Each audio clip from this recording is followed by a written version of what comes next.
I recently wrote a thread on fruit juice, which caught a lot of Hmm. attention because I said that it was child abuse to give your child fruit juice because ultimately fruit juice is going to have the effects of obesity and all these chronic diseases. And I think it's genuinely not okay that parents are going to. I never blame it on the kids when they are eating these foods because they're completely influenced by their parent at that point in time. So if their parents are choosing to give them juice, that is going to have long-term negative effects on their life that can't be ignored. And I think that the most concerning part is like in 1 cup of apple juice, you have 32 grams of sugar. And it's not like this sugar has the fiber in it. Because a lot of people will be like, oh, well, what about 100% juice? That's healthy, right? Because it's freshly squeezed. And the issue is that there's not enough fiber in that because the fiber comes from the skin and the pulp. And most of these juices don't have that. And so when the fiber isn't bonded to these sugars, then it's going to cause a glucose spike because it's going to be rapidly digested.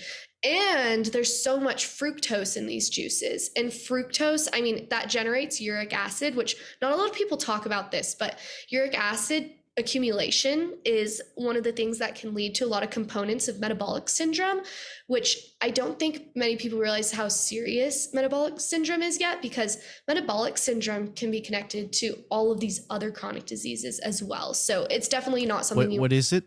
Metabolic syndrome? it's basically where your metabolism is thrown off, so you're more likely to develop obesity, diabetes, all of these kind of food related disease that we think about. Okay.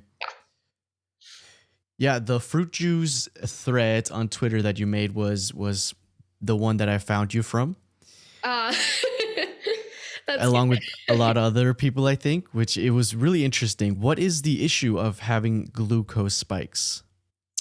So glucose spikes are not good because what happens is when you have a spike in glucose in your blood, you also are going to have a spike in insulin because insulin is what's going to bind to your cell receptors to let them know that glucose needs to be let in because you have all this glucose that needs to go somewhere. It's not going to stay in your blood.